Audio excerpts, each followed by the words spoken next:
RMJ movie reviews back again. I'm recording this in the morning, so that's why I'm kind of a little bit, and I got the day off work, so that's why I'm kind of a little bit like, a little bit out of it here. Let me get a sip.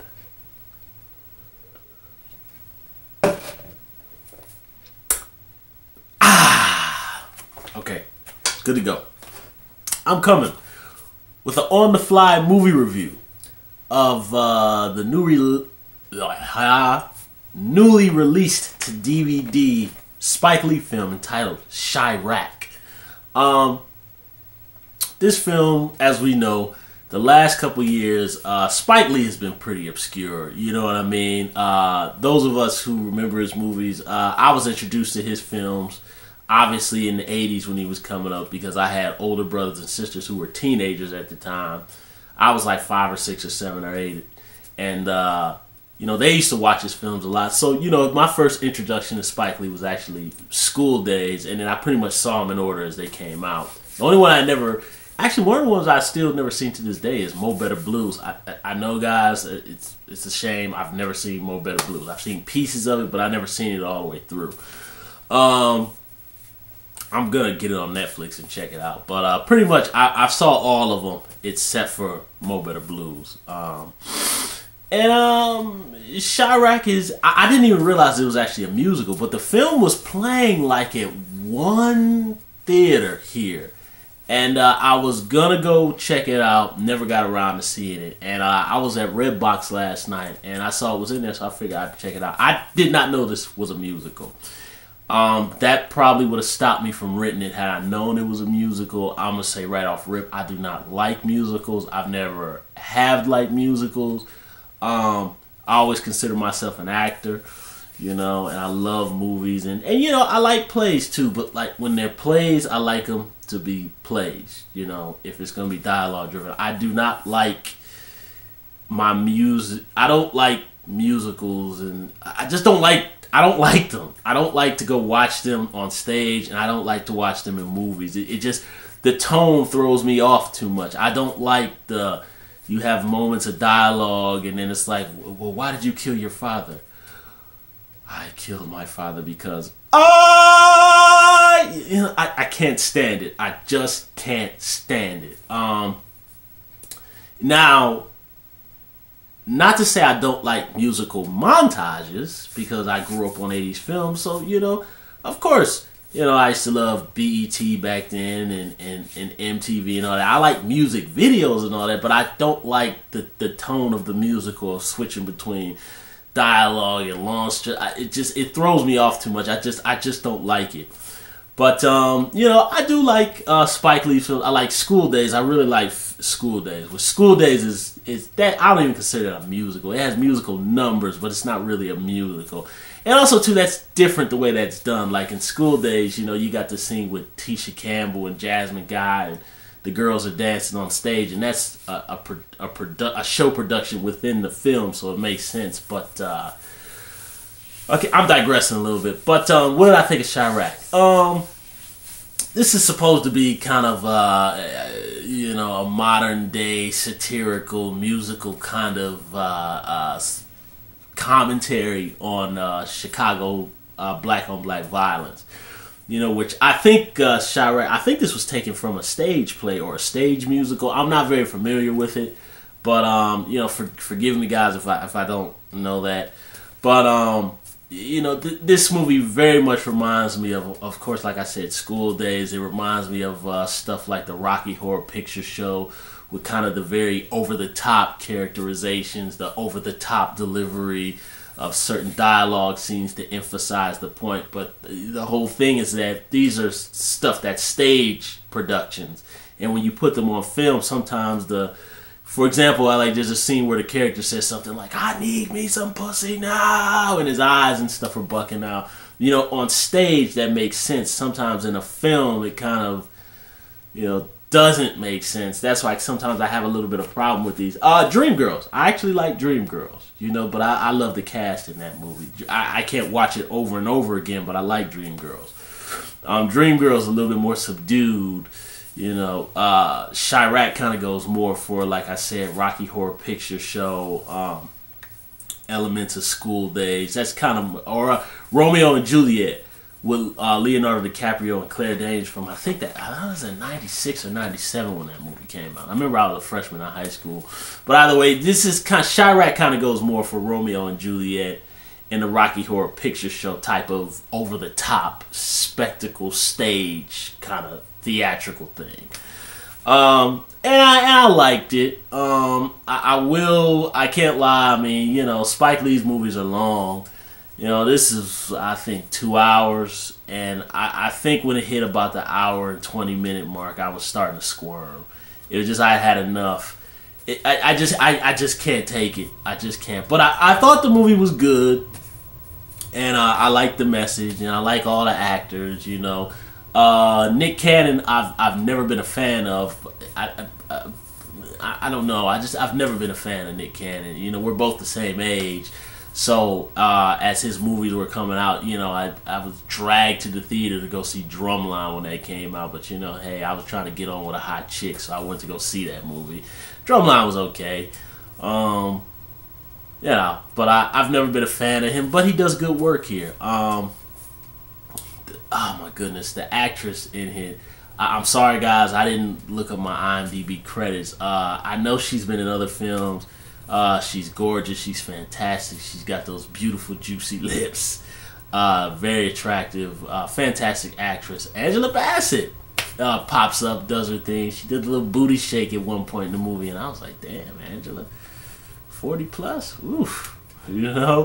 Wesley Nino Brown, Snipes pops up, and something, Wesley kind of plays more of a goofy kind of character. The whole thing in the movie is you got the Spartans versus the Trojans, and there's this gang war going on between the two. So the women basically say that we're gonna get this violence to stop if we cut our fellas off from sex. Which, if you logically think about this, like if this happened in real life, I think.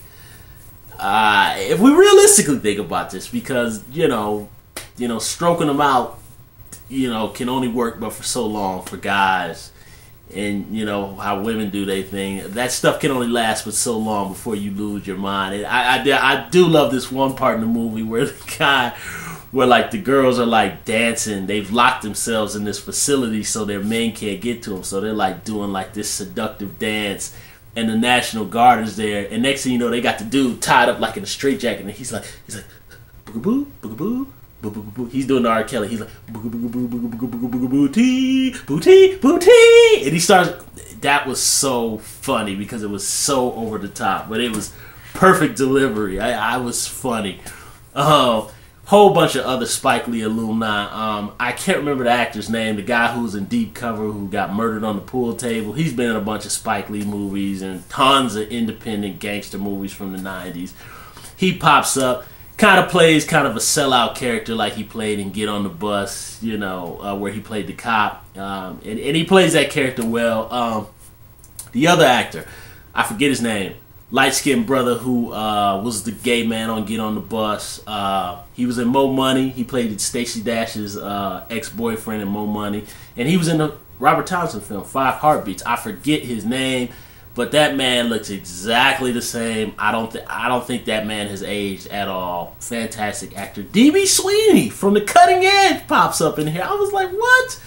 But I kind of went away from Wesley for a minute. This review is a little bit long. But Wesley, it kind of makes me sad that Wesley has kind of fallen into obscurity, because even with Wesley playing this kind of goofy, one-eyed, his name is Cyclops, guys, like from the X-Men. He literally is a Cyclops with one eye. Just the fact that Wesley can still play such a goofy, stupid character, and he still has that career. I mean, Wesley is so charismatic, and he's not in the film that much, which is kind of disappointing. And I was kind of disappointed he didn't have really more a dramatic, serious role. He's kind of a spin on maybe Simon Phoenix from Demolition Man. But Wesley is still very charismatic. I mean, Wesley can just, and he's not really saying anything. He's just kind of laughing and giggling. And matter of fact, Wesley plays his character like Robert Townsend played that role that he had in that film in Hollywood Shuffle, where he was like, Jimmy. That's how Wesley kind of plays his role here in this movie. And it just, Wesley, if you watch YouTube, listen to me, brother. We want to see you come back, man. I'm pulling for you. Please do some more dramatic roles, and I don't mind if you do the action, but do some quality action films, like some Lethal Weapon 1 type stuff. Wesley, we miss you, brother. Please come back, man. And back to the film, there's other faces that pop up. John Cusack, pops up in here too. So, it was interesting to see John Cusack pop up. He plays his role well. Everybody does a good job. The musical numbers are good. What I think I really liked about the film, I like the over-the-top nature, and I like the cinematography, because it really has these really colorful, lush look to it, kind of like a comic book. So I really like that. And, for me, it's a oneer. Meaning a movie that I watched once. I will never probably ever watch this again, unless to look at some of the chicks in the movie, because most of them are like banging. Actually, I'd probably say 90% of them are banging. There's this one thick yellow chick in there who, oh man, even for a big girl, like, she was nice. I mean, they were just nice. But it's a wonder for me. I probably watch it once. I probably wouldn't watch it again. But it was well done. It was nice to kind of see that Spike Lee was trying to do something different.